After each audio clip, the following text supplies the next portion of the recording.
Assalamualaikum warahmatullahi wabarakatuh. Bismillah, hamdan wa syukronillah, wassalatu wassalamu ala rasulillah, amma ba'du.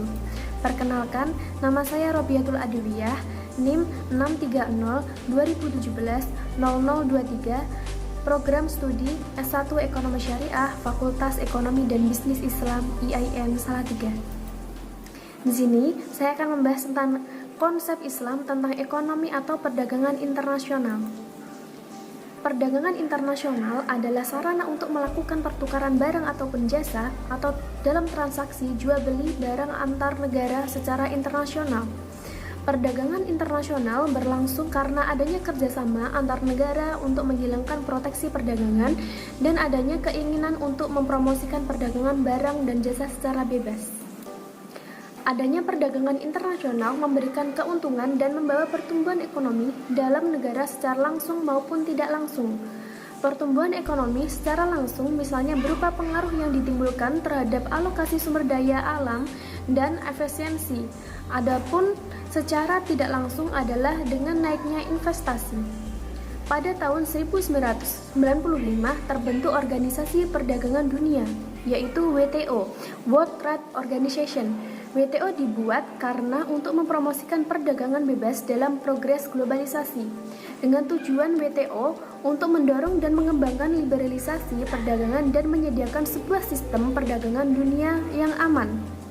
WTO juga berperan dalam menjalankan setiap aturan yang telah ditetapkan dalam Perjanjian Perdagangan Dunia, yaitu seperti Ugari-Roth-Second dan Perjanjian GATT. Konsekuensi dari WTO adalah bahwa setiap negara yang ada di dunia akan ada pada tingkat yang sama dalam perdagangan internasional. Hal ini membuat negara yang berkembang akan bersaing dengan negara yang maju. Liberalisasi perdagangan tentang bagi negara miskin dan negara yang sedang berkembang untuk bisa mempertahankan ekonomi dan ikut dalam persaingan global. Konsep perdagangan internasional yang pertama yaitu konsep spesialisasi.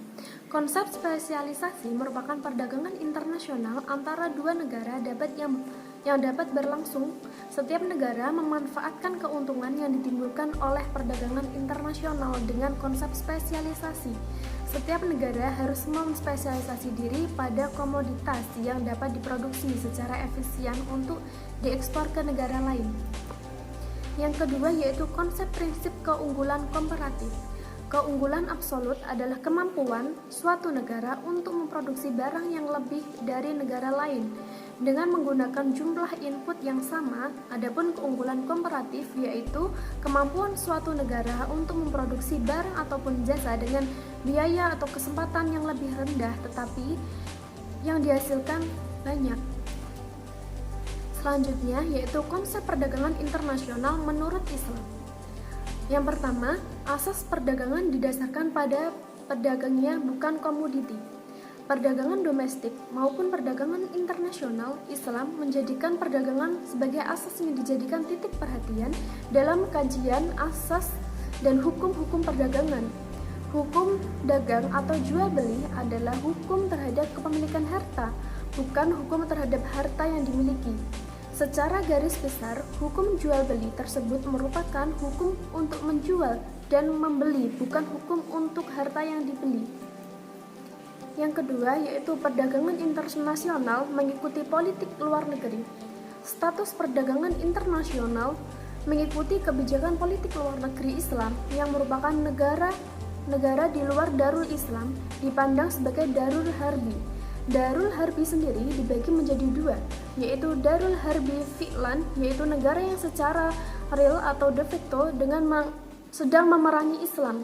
Kemudian yang kedua yaitu Darul Harbi Hukman, yaitu negara yang secara de facto tidak sedang berperang dengan Islam. Yang ketiga yaitu ketentuan tarif atau bea cukai. Bea cukai haram diambil untuk pedagang warga negara yang terhadap komoditi. Pedagang asing diperlakukan sesuai dengan yang dikenakan terhadap pedagang negara Islam ketika memasuki negara asing.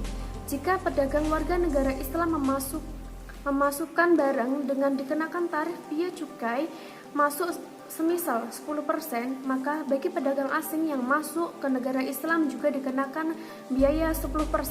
Jadi sama-sama diperlakukan dengan adil. Selanjutnya yaitu problematika perdagangan internasional. Perdagangan internasional sangat berbeda dengan perdagangan domestik. Di dalam perdagangan internasional tidak selalu berjalan dengan lancar. Ada juga hambatan yang menyebabkan perdagangan internasional tidak berjalan dengan lancar. Adapun problematika yaitu proteksionisme oleh negara maju dan masalah exchange rates. Yang pertama yaitu kita akan membahas proteksionisme. Di dalam perdagangan internasional merupakan proses pertukaran barang maupun jasa akan melibatkan banyak negara. Adapun masalah yang muncul dikarenakan kelompok domestik tertentu yang keberatan atas berlangsungnya perdagangan internasional tersebut. Untuk melindungi kepentingan kelompok domestik dari ancaman arus barang maupun jasa dari luar negeri, maka negara akan menghadapkan dengan kebijakan politik berupa penerapan tarif dan kuota. Yang kedua yaitu exchange rates. Exchange rate ini bisa disebut dengan istilah kurs atau nilai tukar.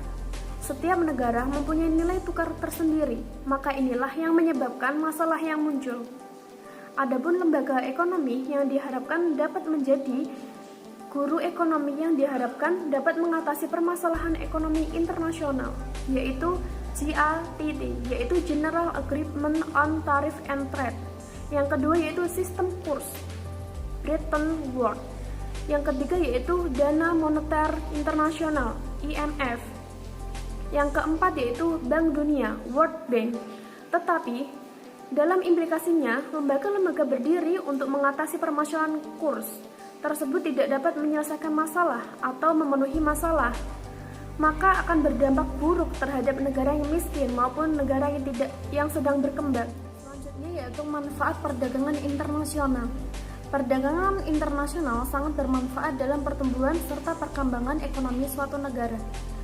Antara lain, 1. Memungkinkan suatu negara untuk berspesialisasi dalam menghasilkan barang dan jasa yang lebih murah dan efisien. Yang kedua yaitu kenaikan pendapatan negara. Yang ketiga kenaikan cadangan devisa. Yang keempat kenaikan transaksi modal. Yang kelima luasnya kesempatan kerja. Menurut Sadiono Sukirno, manfaat perdagangan internasional antara lain 1. Mendapatkan barang ataupun jasa yang tidak diproduksi di dalam negara dan mampu mendatangkan barang tersebut dari luar negeri. Yang kedua yaitu faktor-faktor yang mempengaruhi hal tersebut terjadi adalah kondisi geografis, iklim, tingkat penguasaan iptek, dan lain-lain. Yang ketiga yaitu mendapatkan keuntungan dari spesialisasi. Yang keempat yaitu spesialisasi ini penting karena terkadang ada kalanya suatu negara lebih baik untuk mengimpor suatu barang. Yang kelima yaitu memperluas pasar dan menambah keuntungan. Yang keenam, dengan adanya perdagangan internasional, pengusaha dapat menjalankan mesin-mesinnya secara maksimal tanpa harus khawatir tentang kelebihan barang yang diproduksi, karena kelebihannya akan dijual ke luar negeri.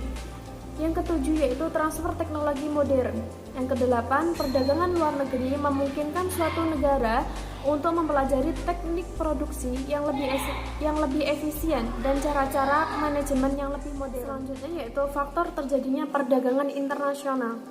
Faktor yang mendorong terjadinya perdagangan internasional antara lain 1. Keterbatasan kualitas sumber daya manusia maupun teknologi yang dimiliki dalam mengelola sumber daya alam yang ada, sehingga tercapainya efisiensi dan efektivitas yang optimal dalam kegiatan produksi dalam suatu negara. Yang kedua yaitu adanya barang maupun jasa yang belum atau bahkan tidak dapat diproduksi di dalam negeri. Yang ketiga yaitu tidak tercukupinya jumlah kuantitas barang yang diproduksi di suatu negara. Yang keempat yaitu memperluas pasar dalam negeri. Yang kelima, pemenuhan teknologi yang lebih canggih atau modern dari negara lain.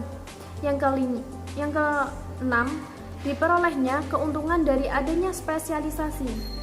Yang ketujuh, selera konsumen terhadap barang-barang produksi dalam negeri dan luar negeri. Yang kedelapan yaitu harga serta kualitas barang-barang dari luar negeri. Selanjutnya yaitu kelebihan dan kekurangan perdagangan internasional. Pertama, ketidakseimbangan tingkat perekonomian di antara negara-negara Islam. Yang kedua yaitu kemiripan hasil produksi industri di antara negara-negara. Yang ketiga yaitu tidak ada undang-undang perdagangan yang sama. Yang keempat, kelemahan investasi. Selanjutnya yaitu kelebihan dan kekurangan perdagangan internasional.